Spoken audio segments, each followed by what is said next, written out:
Thank you, Sue, for that introduction. And let me begin by thanking the people who invited me here to the Saïd Business School, Dean Tufano, Mari Sacco, Richard Whittington, Chris McKenna, David Barron, Mark Ventresca, and of course David Musson at OUP.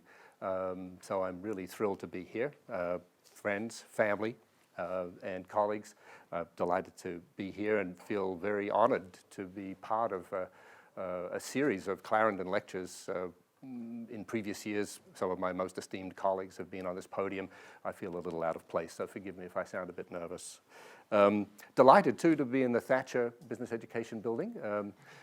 Lady Thatcher's famous motto, "There is no alternative," is very much at the heart of my presentation tonight and the next two nights. So I look forward to reconnecting with her passions.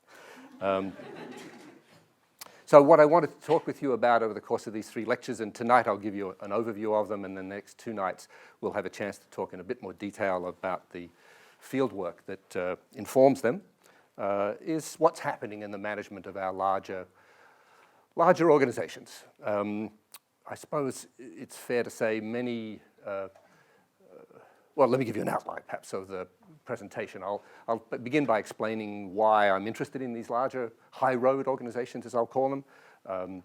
I'll try to preview the conclusions that I wanted to present to you, then backtrack and give you just a little flavor of some of the evidence for those conclusions, and then cycle back to the broader argument at the end of the session tonight. In the following two sessions, I'll have a chance to dig a little deeper into the field work that buttresses these conclusions, but I'm not quite sure how many of you are going to show up for them, so I may have to re-articulate the premises as we move forward from night to night, so you'll forgive me if you're back again tomorrow or the day after. So my interests are in large firms that I call high road firms. Large firms, I think, because notwithstanding the enthusiasm for tech startups, my hunch is that large firms are here to stay. They're here as central features of our industrial landscape. The data does not show that they're diminishing in importance. Many of them have run into trouble with the changing global division of labor. Many of them have moved overseas, but the data don't suggest, as best I can tell, that any likely demise of the centrality of large organizations in our economies. I'm particularly interested in the what I call high road path that these organizations have taken. Most importantly, I suppose, because my understanding of the development of capitalist economies suggests to me that this high road is of unique interest to us all, or should be. Think about it this way. There's a lot of money to be made by going for low-hanging fruit in areas of the world where we find underexploited resources in land or labor or savings. At some point, those underexploited resources become harder to find. Occasionally, new pastures of low-hanging fruit open up, as with the demise of the socialist bloc countries, and all of a sudden we get a renewed interest in investing in China or Eastern Europe or so forth. But over time, it seems to me, we need capitalist firms by nature are drawn into a shift from what we call extensive accumulation to intensive capital accumulation. This intensive capital accumulation can take two main forms. One form is very familiar to us, where we see firms simply squeezing harder the resources they already have, intensifying workers' effort, squeezing their suppliers' prices down. There's a limit to how far that squeezing can go. The second form of intensive accumulation takes the form of mobilizing new knowledge, mobilizing the workers' knowledge in those firms, mobilizing suppliers' knowledge in the form of new technologies, more higher performing inputs. I'm interested in that form of, I call that the high road, mobilizing workers' and suppliers' knowledge and creativity, and I'm interested in what's happening in those firms. We read so much about firms taking the low road that it's easy to forget that there are quite a few firms out there trying to pursue this high road, and I'm interested in the evolving forms of work organization that we see in those settings. The argument I want to present over these three nights is that amongst these firms, we've seen the emergence of three new organizing principles. You'll tell me if you think they're all that novel. Three new organizing principles that help resolve three key challenges facing any enterprise: the governance of complex planning operations, the demand for efficiency in their operations, and the need for innovation. I've the title of the 3 sessions that I'll offer speaks to the 3 organizing principles that I've found helpful as firms tackle these challenges. So scalable value rationality will be my key to unlocking the challenge of governance in large, complex planning operations. Enabling bureaucracy will be the key I propose might help organizations deal more effectively with the challenge of efficiency. And collaborative community will be the key that I think opens the door to more effective innovation in these large, complex, high-road organizations. That's my first proposition. My second is that this is not easy to implement, that these principles, the 3 I just articulated, are not easy for firms, even those trying to take the high road, to implement.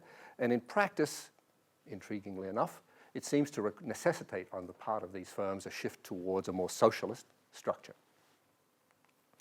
By socialist, I'm not referring to the experience of the erstwhile socialist countries, try to abstract from the specific primitive implementations we saw in those countries under the rather unfortunate circumstances, shall we say. I'm interested in the basic idea of socialism, in the idea that within firms and between firms, production would be planned rather than subject to the dictates of the market, that decision-making would be democratic. And my argument is going to be that to implement these new organizational principles, we see these organizations, capitalist though they are at their core, drifting towards the socialist end of this polarity, both within firms, mobilizing the efforts of their own employees, and between firms, building networks of collaboration amongst them that bear, I think, a remarkable resemblance to the kind of planned intercooperation that we would expect in a socialist economy. This leads to a puzzle that, of course, you probably would have already twigged to, which is that we know a lot about why the socialist model is supposed to be so ineffectual. Whence my reference to Lady Thatcher. The socialist model is supposed to be rather ineffectual in the governance of large-scale economic planning. There are pretty powerful arguments offered to us by economists and psychologists, as well as the sad experience of the erstwhile socialist countries, that suggest that such efforts at large-scale planning degenerate quickly into an authoritarian type regime, if not worse. We know something about the difficulties of establishing high levels of efficiency in workers that would, in enterprises that would be run on a socialist cooperative basis. Not easy to imagine how workers running their enterprise under their own steam would decide to push themselves to exert the maximum effort in a highly disciplined manner to generate the high levels of efficiency that a modern economy demands. And there's also important reservations about the capacity of a socialist system to generate the kind of innovation that capitalist systems have proven so adept at generating. I'm going to suggest that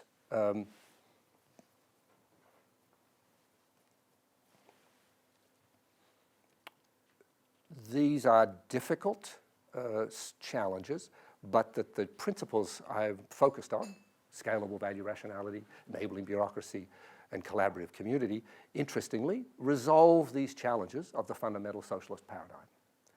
And that when we put together the efforts of these firms to implement these organizing principles with the transformation of their underlying trust structure in a socialist direction, we start to see the outlines of something that I think we could reasonably call high-performance socialism. The idea of high-performance socialism might strike you as a little bizarre, but, and you might argue, if it's such a successful formula, why hasn't it diffused so rapidly across the economy? Why hasn't it become the norm? And my fourth proposition, if it's the fourth, if I can read it clearly, suggests the reason why.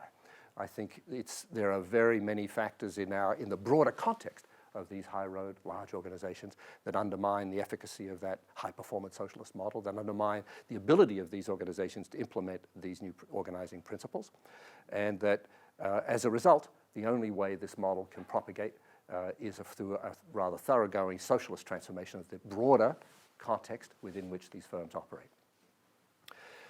That raises in turn one last puzzle that, again, you might have anticipated, which is if such a broad socialist transformation of society is necessary, where the hell is it happening? Where are the prospects for such a transformation to be found?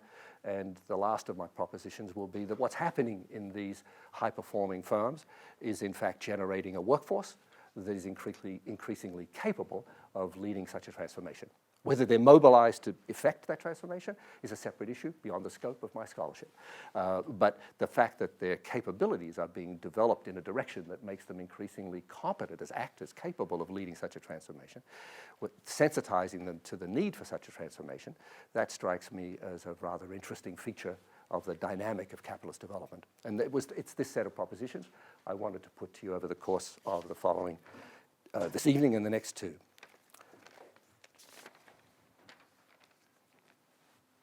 So the three lectures, as I said, will try to give you a sense of these three principles. I've chosen to try to illustrate them through the leading edge firms in industries where those problems are themselves very salient problems. So governing large, complex operations, developing a planned approach to the management of large, complex entities, it happens to be a particularly acute problem in the healthcare arena. You see it here in the National Health Service. We see it in the United States in some of the larger systems of healthcare delivery in the US. So I've chosen Kaiser Permanente as a case to help us understand what that might look like.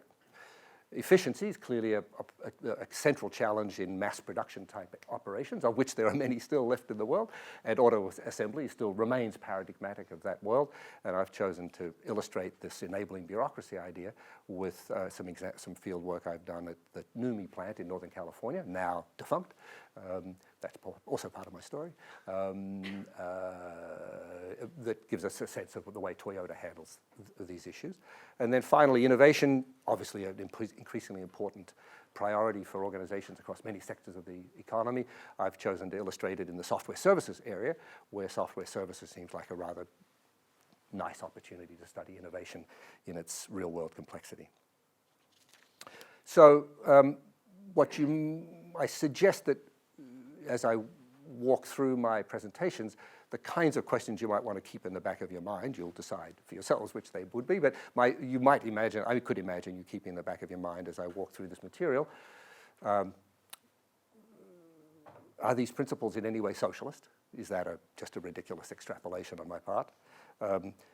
Is it meaningful to say that they solve some of these fundamental problems of socialism that have been much in evidence in the critics of socialism, Hayek and others? And to my last point, is it the case that the experience of workers in these organizations or around these organizations in any way might contribute to the process of broader societal transformation? I should say, relative to all of this body of thinking, that a lot of my work on this has been informed by an ongoing collaboration with my dear friend and colleague, Charles Heckscher. Charles quite disagrees with me on the socialist interpretation I offer all of this, and our continuing collaboration has been a source of just terrific stimulation for me. To get his ideas on all of this, you'll need to read his forthcoming book. David is about to publish it. It should appear when?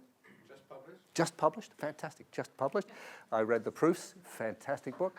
And it's called Trust in a Complex World. Is that the final title? Trust in a Complex World. I highly recommend it, terrific read. Very different take on some similar materials. So tonight, let's take the case of healthcare. I feel a little intimidated talking about healthcare with Sue in the room, but I made a point of refusing to say anything about the national health system beyond the one or two words I've already said.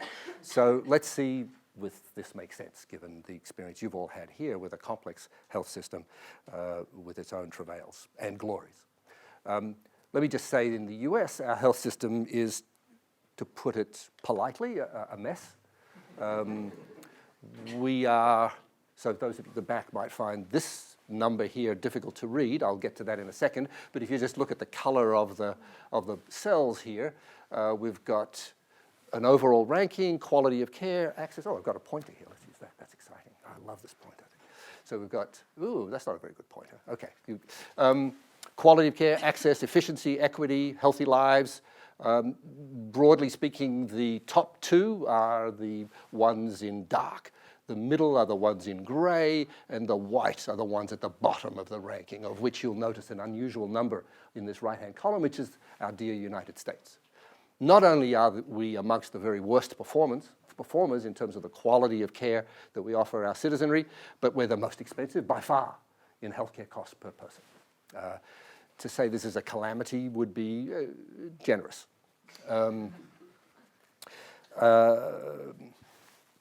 The challenge, therefore, facing healthcare organizations in the United States is we need to get a lot better very fast at efficiency and quality, clinical quality, quality of preventive care, and so forth.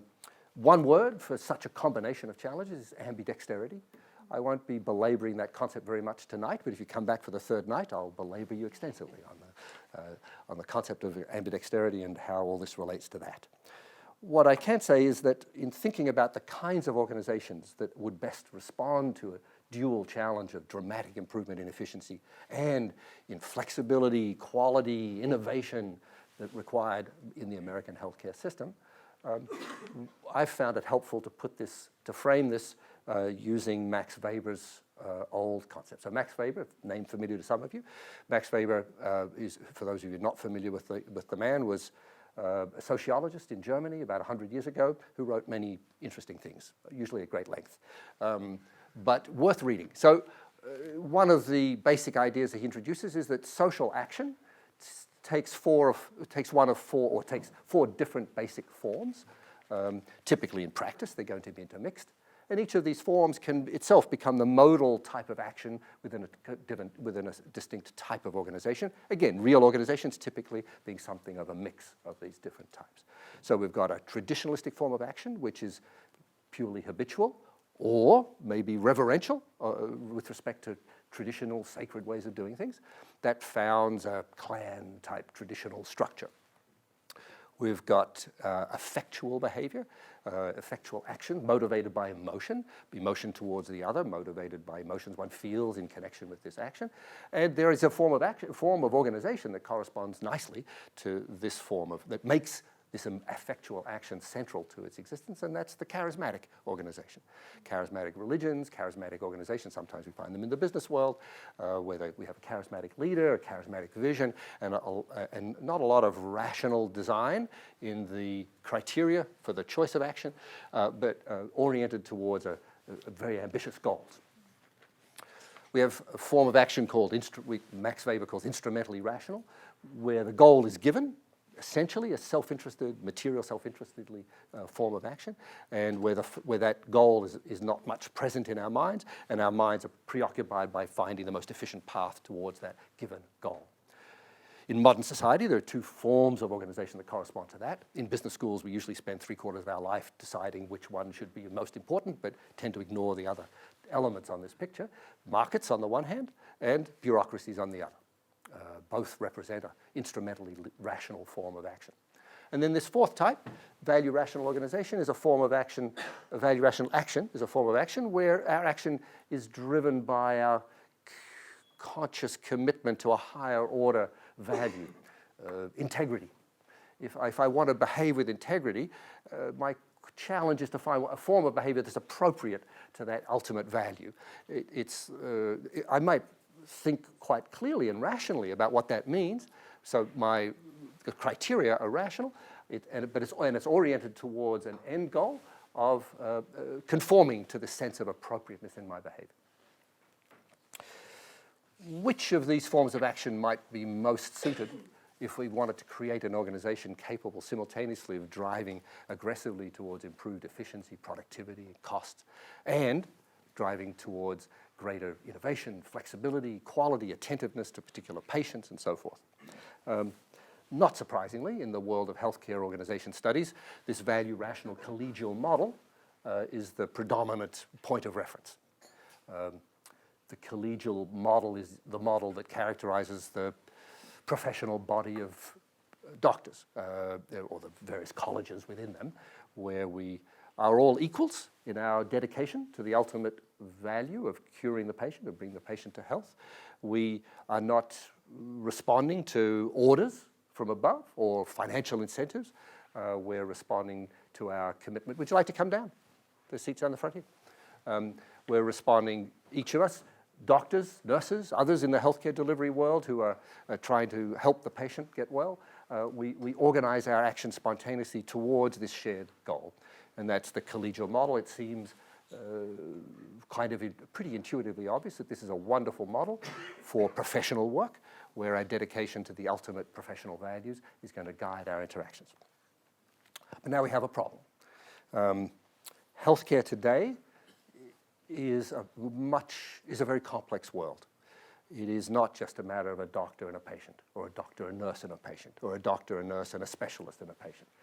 Many patients in the healthcare world have to interact with many different specialist physicians, many different specialized nursing and technical support people. Healthcare delivery today is a world of complex interdependencies involving a multiplicity of occupational and professional categories that all need to be coordinated in a complex manner in order to deliver effectively high quality, low cost care. Not surprisingly, I suppose we said this, right? The traditionalistic organization, very good if what you want to do is preserve your precious tradition. The charismatic organization, pretty good if what you were trying to orchestrate are radical breakthroughs. The bureaucracy is not a bad technology, organizational technology, if what you wanted was control and efficiency. The market, pretty good if what you're looking for is flexibility and you want to play different market actors against each other in order to see which one brings forth the most interesting solution to your problem. The collegial model being most effective in these settings where we need people to be attentive to the specific situation, working together to find the optimum solution under the situationally specific circumstances. The problem in practice is that given the complexity of healthcare, we need much larger organizations to take collective responsibility for these complex interdependencies that characterize modern healthcare delivery. In the United States, we've had a quite dramatic shift towards much larger practices. Very many fewer doctors now practicing in the traditional individual physician's office. Typically, even as late as 1983, nearly half of the physicians operated by themselves in their own office, perhaps with a medical assistant taking appointments. And today, many more are operating in larger groups of physicians, professional corporations, and if only in order to accommodate the complexities of their practice. Many of these groups are now affiliated increasingly with hospitals. The integration of the physicians and the hospital services has become the norm in American healthcare, again, because the massive interdependencies in the delivery of healthcare require some serious coordination across all of these multiple actors. So our healthcare organizations have grown in scale and scope and complexity in order to deal with these new interdependencies. But collegiality, as an organizing principle, does not scale very well. It works nicely when there's a half a dozen of you trying to solve a problem together. A few doctors hovering around the patient's bed trying to find the right path of action, fine. But if there's larger interdependencies, larger complex chains of handoffs through the hospital system, for example, that need to be managed, collegiality has proven to be woefully ineffective in managing such large complex interdependencies.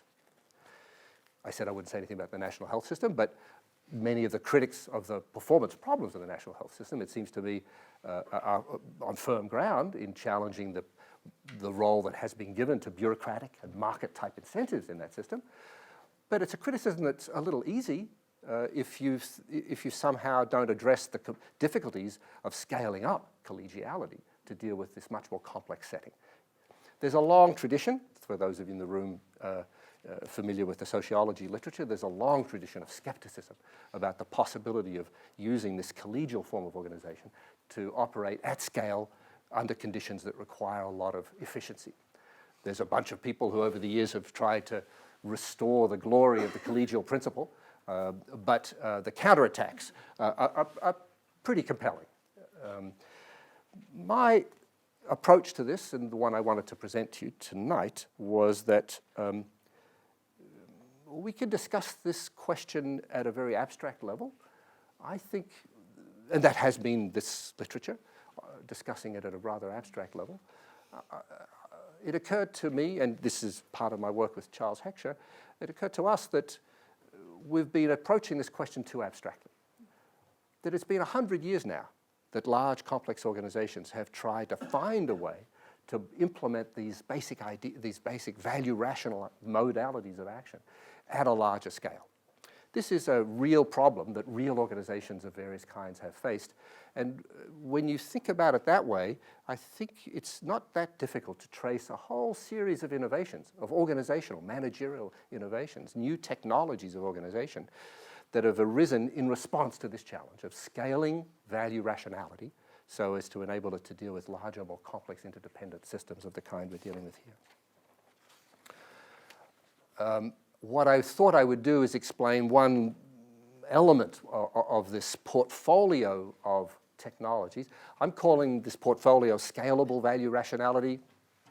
It's pretty lame. Someone will come up with a better term for this. I like the other two, the enabling bureaucracy, collaborative community, but scalable value rationality doesn't quite sing. Maybe you'll come up with a better one, but that's the essential concept here. The argument is that there's a portfolio of techniques that enable us to scale value rationally, overcome the limits of collegiality, enable it to thrive, operate, sustain itself on a large scale. I'm going to tease out one little package of these techniques that belong to a much richer package. I'll sketch that out for you later on if we have time.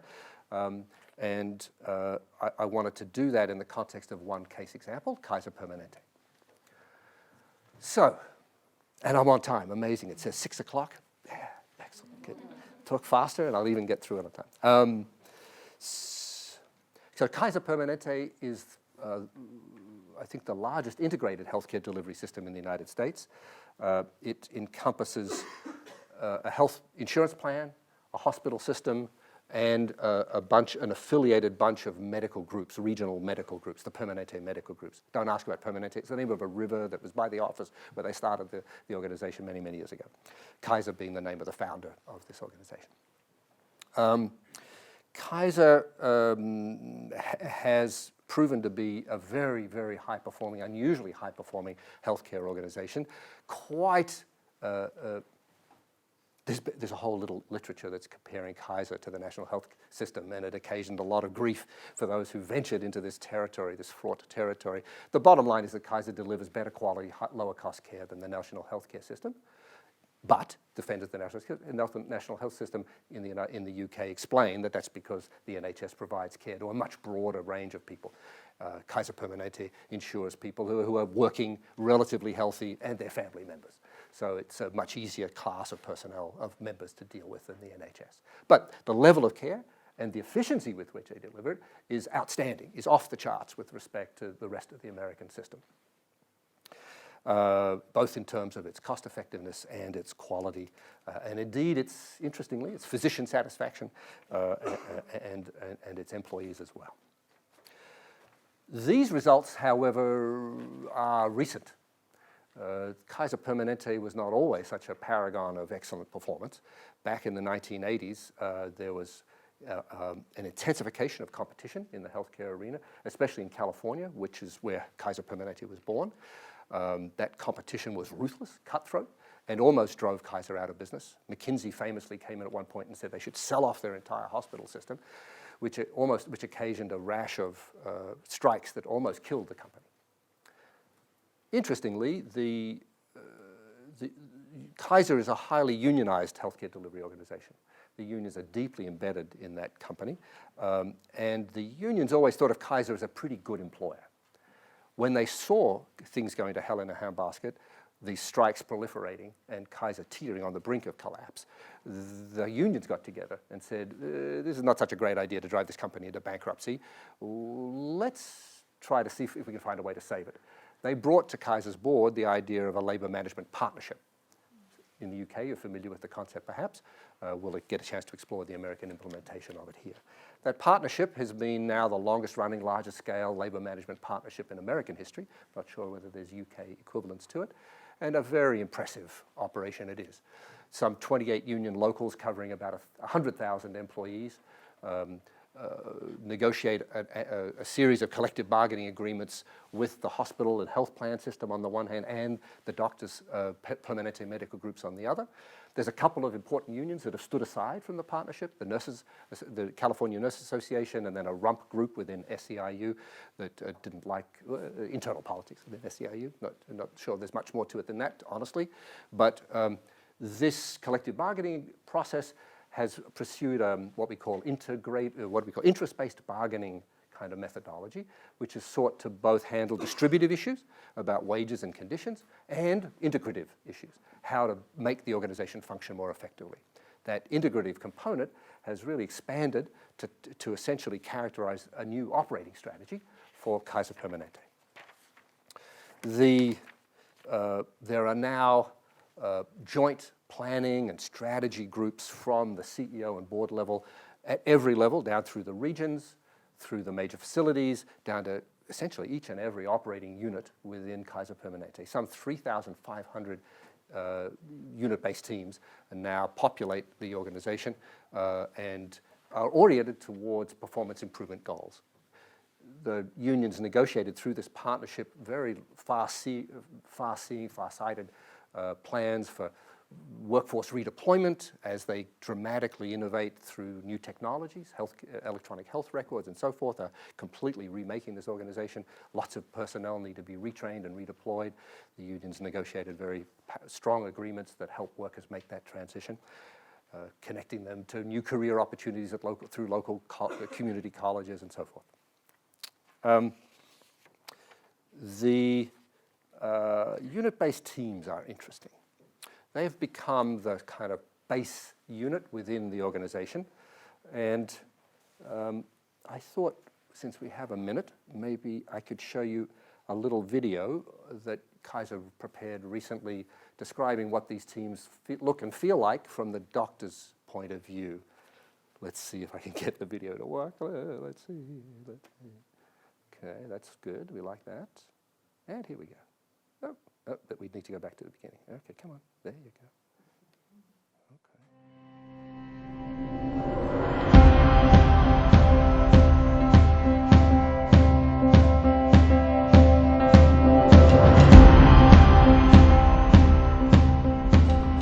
I used to work right by home, but left that office to come here for this opportunity to work with kidney care.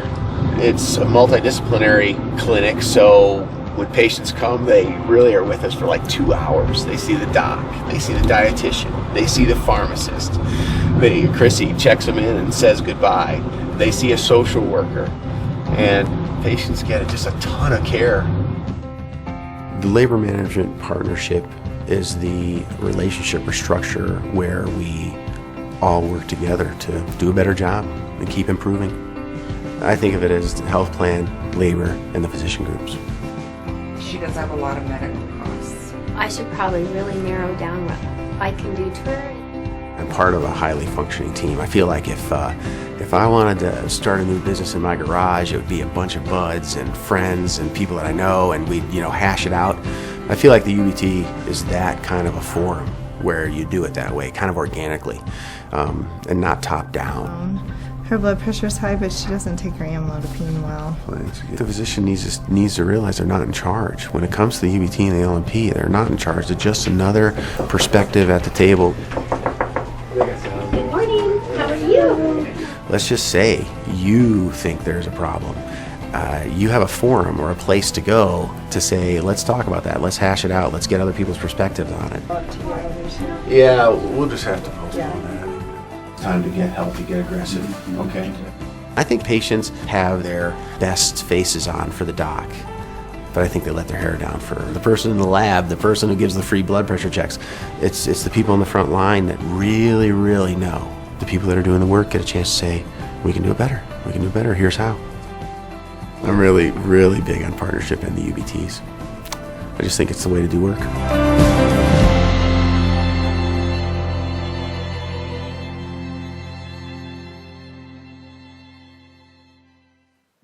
So it gives you a little bit of a flavor. It's a PR piece. You'll forgive the gloss to it all, but you talk to a lot of physicians working at Kaiser, and there's still a recalcitrant rump that do not like this kind of offense to their hierarchical role vis-a-vis the other personnel in the office, but fewer and fewer. The organization's made a very serious effort system-wide to transform the way management operates.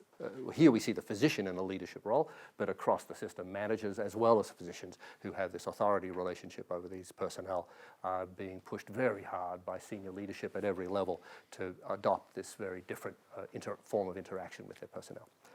So there's many challenges associated with the idea of scaling value rationality.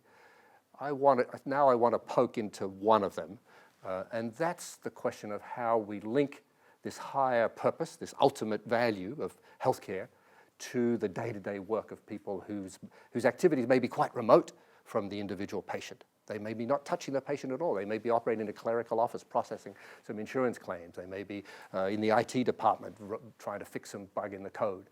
They may be in the back office scheduling appointments. They may be finding a way to bring that ultimate purpose into everyone's daily tasks seems like one of the big challenges facing the idea of scaling value rationality so it becomes the norm and the grounding for the operation.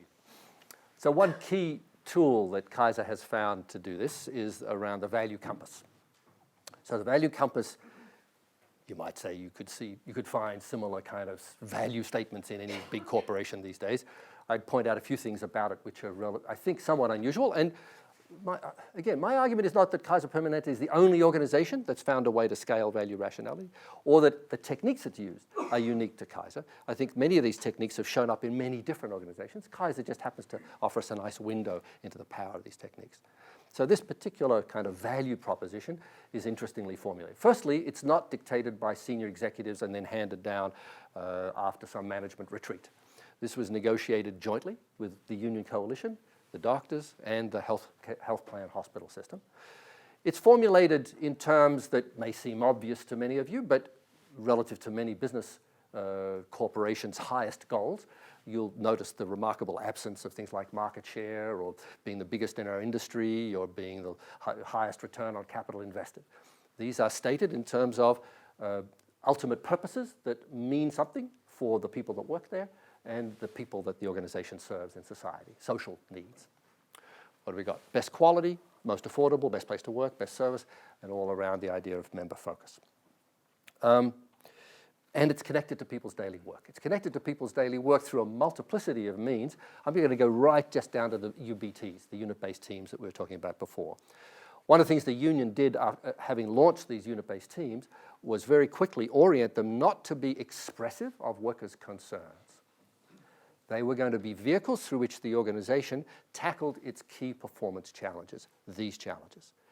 These UBTs are a tool, a means by which workers' creativity, intelligence, and goodwill, their care for these ultimate purposes, is going to be mobilized towards improving the capacity of this organization viewed as a collectivity to deliver on these commitments. So just the way this works out is we've got UBTs that are targeting various elements of this value compass. UBTs are chartered to pursue one or other of these key priorities and to define as a function of their own local circumstance which of them they want to pursue and how they might contribute. In here we've got an example, best quality. This is a group that looked at clinical nutrition. It turned out that quite a few patients were suffering malnutrition. Dietitians in this Roseville UBT adopted several changes that led to more assertive communication with physicians who may not have noticed the malnutrition problem. They're specialized in some other part of the body, didn't notice that the person was starving to death. Most affordable care. This is the efficiency dimension of things. The union takes very seriously the idea that we need a healthcare system in the United States that delivers high quality care at an affordable price. It would be irresponsible, the union coalition argues, to say we don't care about price.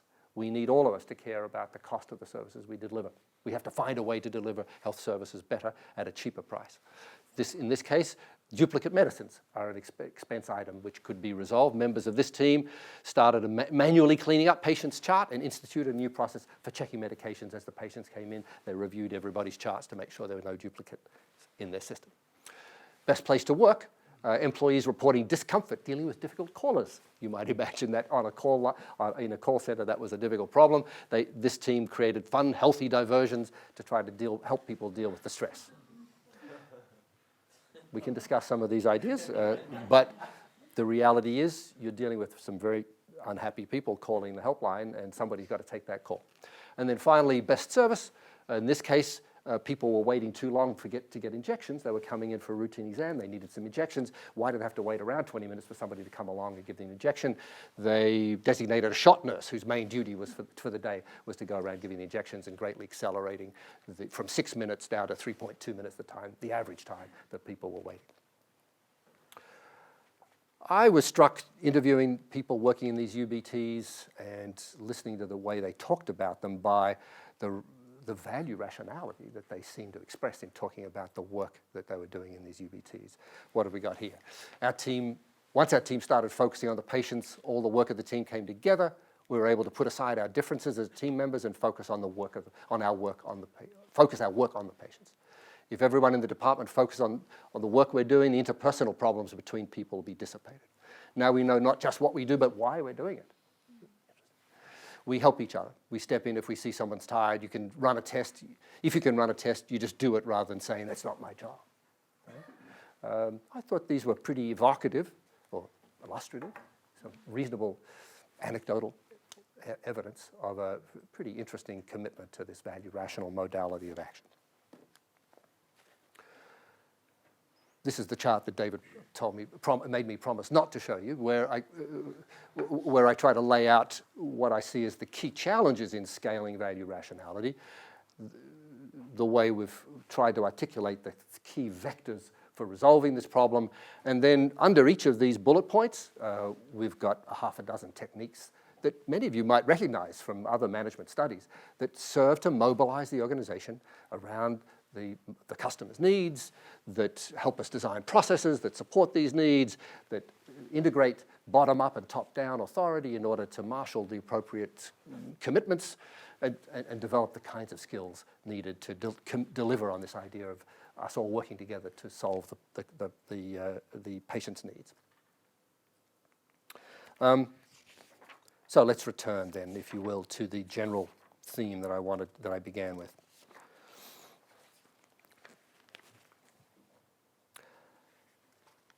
Kaiser Permanente is a capitalist enterprise. I'm not claiming otherwise. It's got a strong union. It's got a participative style of management, you might say. It's pretty interesting, its commitment to patient health, to community health, to preventative health. But you might argue it's a bit of a stretch to say this is an organization that's somehow gone beyond capitalism. When push comes to shove, if the financial imperatives dictated it, they'd shut down businesses, they'd throw off hospitals, they'd lay off workers, to be sure. On the other hand, I am struck by how much the organization has moved in the direction of this more socialist model.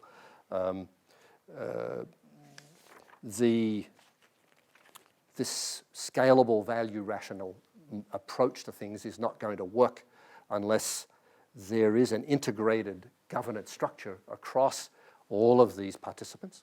Instead of a medical guild in the defensive monopoly in the Permanente medical groups, we've got 17,000 physicians integrated into the broader Kaiser Permanente system. Workers play a key role in setting the strategy for that system. Workers clearly are no longer merely a commodity resource. Social needs play an important role. It's kind of Kaiser's responsibility to find the financial wherewithal to deliver on these needs, rather than simply these needs being a vehicle for maximizing return on investment. Compensation, let's not talk too much about compensation. My point being, if you stop and think about it, planning is a big problem for socialism because of the concern that when we bring planning to a large-scale, complex enterprise, there's no alternative but for it to become autocratic. I think we see here an example that suggests that it might be possible to structure a comprehensive planning process in a way that avoids that pitfall. The scalable value rationality seems to presuppose a shift towards a socialist model of enterprise at the same time as it solves some of the problems of a socialist form of enterprise, making possible a form of planning, right, that implements that value rational intent. These things seem to be synergistic. So to my last proposition, is there any evidence here of a tilt towards socialism economy-wide? This particular lecture, we've run out of time, doesn't give me time to give you much of a sense as to why I think that's happening here. But let me just distill it down to a very simple point. The amount of training that workers at Kaiser are getting is so impressive. The breadth of that training is so impressive.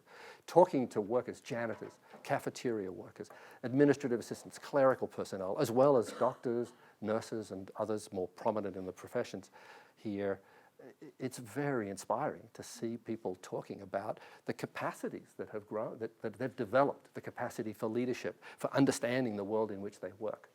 I don't think it's by any means a coincidence that the key unions involved in this partnership have been uniquely effective in mobilizing Kaiser Permanente personnel in rather broad social union type initiatives, mobilizing their personnel to support immigrant rights, not just universal health care in the United States, which you might say is of parochial interest to these employees, but broader issues beyond their immediate concerns, immigrant rights, higher minimum wage, efforts like this that speak to a pretty interesting level of sort of breadth of understanding on the part of these Kaiser workers. So I need to wrap up. I asked you to keep in mind a few questions about whether what I'm saying makes enough sense. I would simply point out that I think to call these sort of practices enlightened capitalist practices is perfectly legitimate. I think I've tried to make the argument to you at least that they're not implementable, they're not sustainable until the organization itself moves in a direction of a socialist structure, and that that's not sustainable until the broader social economic structure within which the enterprise operates shifts in a socialist direction. It's pretty weak evidence, I grant you. If you come back tomorrow night, I'll give you some richer stories from Toyota, and on Thursday night from Computer Sciences Corporation, where we hear workers talking about a broadening of their perspective on the world. People like Paul Mason have argued that the socialist transformation might be more likely to come from outside, from other sectors, not the corporate world. I've tried at least to suggest to you that coming from within the corporate world, we find also some forces for change, and that in a way those being driven by the economic imperatives of industry, those changes are remarkable, I think, of unusual interest, to me at least. So I should stop there and leave some time for questions. Thank you very much.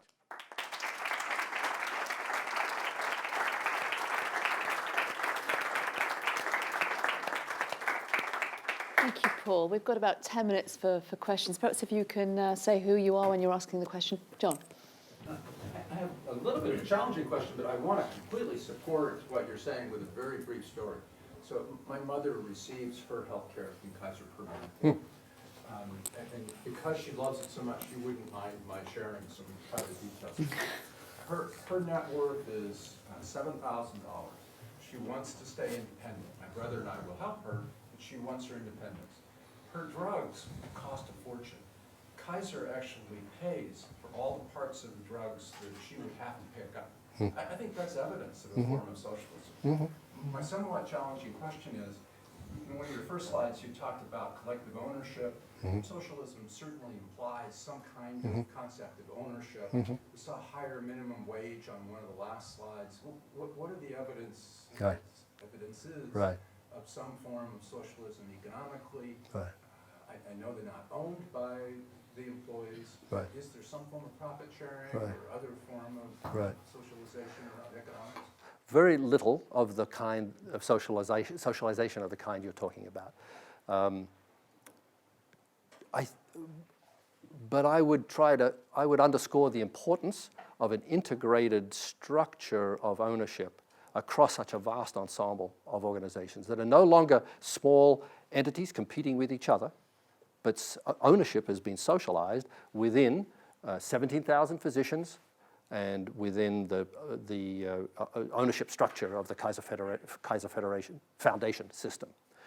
Relative to thousands of small enterprises that would be competing against each other, this represents socialization of ownership. It's not anywhere, it's not very far along the spectrum towards socialism in that workers are still excluded from that ownership, but my argument there is that there's a de facto control which makes the question of ownership, which puts somewhat in perspective the question of ownership. So no, I'm not saying that this is a socialist enterprise, but I am saying it's moving in that direction, and that insofar as the people who own this attempted to use their prerogatives of ownership to advantage themselves and undermine the organization's ultimate social purpose, right, they would find themselves in deep trouble. Paul, thanks very much for a very interesting talk. Hugh Wilmot from Cass Business School and Cardiff Business School. My question is really about diffusion. So, and it's about whether we could imagine that this could be possible in other sectors. Yeah. And so my focus, I guess, is about this value rationality and particularly the importance of the patient. Because what I took from your talk was that where they could focus and they could all agree and they could all mobilise was around this notion of the importance of the patient. And I think there was one quote that said, once we all agreed that it's the patient that's important, our petty differences tended to sort of melt away. Yeah. And so my question is, can you imagine, something equivalent to the patient Yes. in Yes. other sectors? Definitely. I see it within Kaiser Permanente itself. I mentioned people working in the back office, working on IT problem solving, people working in the insurance claims area with a far removed from the patient, but all working in these UBTs towards goals that are articulated in terms of the patient's ultimate well-being. I think many organizations have to deal with the tension between a financial goal on the one hand and a purpose, right, that can be stated in use value terms, in societal value terms. Tomorrow night we'll be talking about building cars. The people on that assembly line care about building a good car. They want to build a good car. They also care about their wages, their conditions, so there's sources of conflict and also sources of confluence. So I think the principle of valued rationality is indeed generalizable beyond the healthcare case towards any corporation that's articulated for itself some purpose beyond the financial enrichment of their shareholders. That's a pretty common situation where organizations are cognizant of some utility they're trying to provide society and try to mobilize their employees and their suppliers, for that matter, to better serve that ultimate value. I don't think it has to be the patient, no. Yes, Devin. So I'll push back maybe on the provocative parts a little bit. So you mentioned beyond capitalism. There's some sense in which you might be talking about varieties of capitalism, right? And so on some dimensions, Denmark is far more capitalistic than the States, for example. And a lot of these systems coexist. And so in Finland, I'm bringing up parents. So my parents are getting older. They're going through the system. But there's also a private system they use quite a bit, along with the other system. And it seems like these can coexist, and there's mechanisms of their market type that are sort of infused into more socialist organizations and vice versa. Right. And so do we need to talk about beyond and instead talk about varieties? Good. Thank you for raising that. I glossed over this and need to come back to it. Thank you for bringing it up. People's views on this differ. I want to zoom out a notch and just point out that the forms of, let's call it regulated capitalism that you're describing, social democratic forms of capitalism, have not proven robust. They have failed us. They have not proven robust against a globalized competition. If we are going to make these forms of value rationality prevail across the economy, we need to bar the low road, and to do so in a way that's more systematic, more durable than has been possible in the mode of regulated capitalism and social democracy. These social democracies that you're referring to, Denmark, Sweden, and so forth, were wonderful places as long as they were protected from the rigors of international competition. Under that pressure, they have collapsed in their ability to deliver those goods. And so I'm zooming out a notch to say regulated capitalism is not going to enable the survival of these forms of socialistic kind of organization, the diffusion to become the norm in society. We'll certainly find a minority of firms that adopt these, but in those settings, it's precarious. It's a precarious accomplishment because there's always low-road competitors, whether here domestically or in China or India, that are going to undercut them and make it impossible for them to stay on the high road. And so that's the general argument I'd like to put to you all. I just want to pick up that point you're just making. One of the claims you were making was the impossibility or the fragility of high-performance socialism in corporations without a broader movement. Right. And so I wondered what your position was with respect to Kaiser Permanente in that, in line with that argument, whether you see it as an inevitably fragile model for that organization or not, because it seems to be successful both economically and in terms of the socialist kind of aspirations that are implicit. I think the union leaders that I've spoken to think of it as a very precarious accomplishment. The partnership they've got and the kind of, what do we call it, scaled value rationality they've got operative there. They think they are very vulnerable to low-cost competition. This is an organization constantly fearing that there's some low-cost insurance system that's going to completely undercut their business model. This is a precarious accomplishment. It happens to be a stellar one. People, President Obama loves to tell people how wonderful Kaiser Permanente is, a model for the rest of the country. But the reality is that the low-road competitors are constantly challenging its very survival. That's one of the reasons the unions were on board to such an aggressive program of performance improvement. They came to the conclusion that they did not want to be the American auto industry. They needed to work with management to find a way to make things more affordable, higher quality, and lower cost, and that this was a really life and death struggle for them. Yes. It struck me how my experience in the New York healthcare system, for example, is that if you're low income, you get 5 to 10 minutes with the doctor, and that's it, after waiting for 3 or 4 hours in line to see him or her. And the reason is because there are so many people who don't have health insurance or these low-cost health insurance, and there are very few doctors. So is this system viable in a very in a healthcare industry that has very tight margins? Because it seems like, how can most people afford to spend 2 hours with healthcare personnel? Yeah. I think I just repeat what I said a second ago to Tom, right? That Kaiser is in a precarious position relative to these low-road providers. People are so desperate for healthcare, they will buy a healthcare insurance plan that affords them very, very minimal coverage, where they have to wait 3 hours to see somebody and only get 10 minutes with the doctor if they're lucky. Kaiser tries its best to compete against that, but its model is precarious for that reason. Yes. Paul, thank you. Thank you for a very interesting talk. I'm Steve New from the faculty here. Is the challenge for us then, as business educators, for example, better values or better systems? I'm pretty committed to not separating the two. I don't think values without systems is going to get us very far, and systems undirected by values sounds like a bit of a nightmare to me. So no, it seems like this is a case where people have tried to find systems that support their values. Am I on? Or you're talking about value? You're talking about systems at a macroeconomic scale, are you? No, I'm talking actually both, probably macro and micro. But I mean, the NHS is in my work. There's no shortage of values. Everyone is committed to the right thing in terms of level of values, to the overall objectives. Right. But bits of the NHS work fantastically well, very similar to as you described here, and bits of it are absolutely terrible. Yes. And the distinguishing thing doesn't seem to be values about the patient, for example.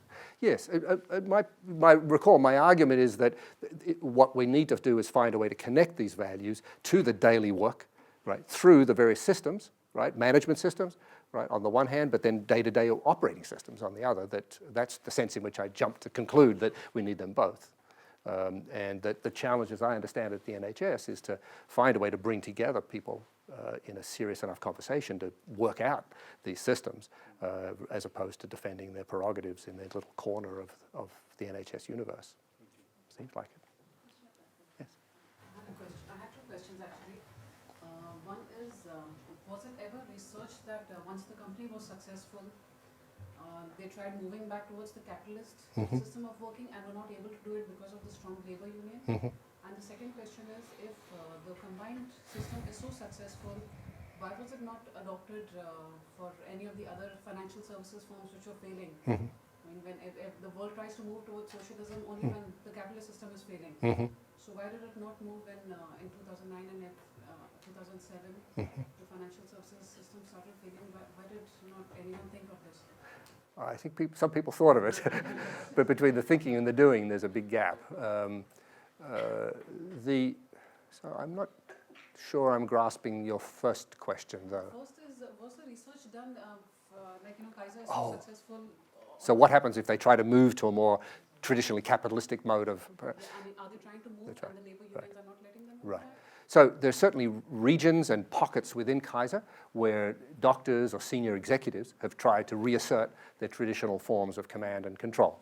And it's been a complicated dance, requiring both union input and senior managers above them to step in to move people out of position, to replace the management team in that facility. But it's very clear that the performance of those entities suffers dramatically when, once workers have had a taste of a more effective value-rational modality of interaction, somebody tries to reassert a bureaucratic kind of form of control. It's pretty clear that things fall apart very quickly, that the great ideas that are forthcoming in these UBTs are no longer forthcoming. People no longer bother showing up to the meetings, and that all that momentum towards performance improvement dissipates very quickly if managers try to reassert their control. I think that's as close as I can get to your argument. Yes? I'm an MBA student here, and it's a privilege to give you lecture. My question is, so in this case, when it requires a political, economic environment for the corporations to kind of adapt with this model, then how do you see this new capitalism coming in?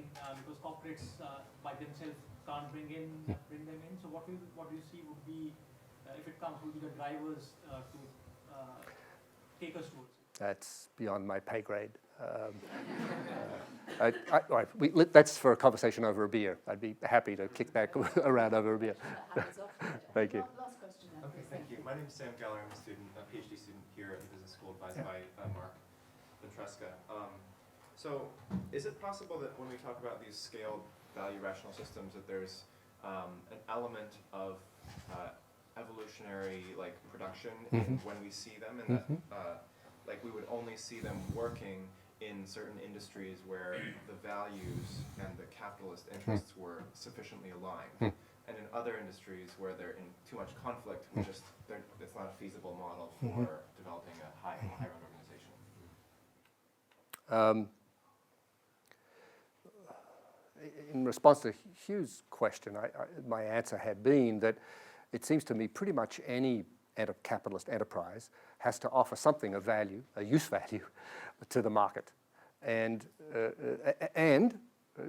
return on capital invested from its investors. That tension is a permanent tension in any capitalist enterprise. A firm that doesn't pay enough attention to the quality of the products that it's offering its customers is probably not going to be in business for a very long time, although many of them, AT&T for example, seems to do very well for a long time, notwithstanding terrible service. But I don't think that's a controversial assertion, right? So my argument would be, in principle, this is a model which should apply across the board. But you ask a more ecological question of where are we likely to see it emerge more quickly. I don't know. That's a good question. I think it's got, I don't know that it's industry characteristics. I'm thinking that it may be path dependency and the proliferation, that the number of low road providers out there, low road competitors out there, is going to have a huge effect on the viability of these high road types of paths. I think we should call proceedings to an end. I'd like to thank on behalf of Paul for such a thoughtful lecture and sharing your scholarship, and particularly that empirical insight to this theoretical debate I think is much welcome. And very much applaud that contribution. And please come tomorrow where we've got Enabling Bureaucracy Efficiency at Toyota. So thank you very much indeed. Thank you.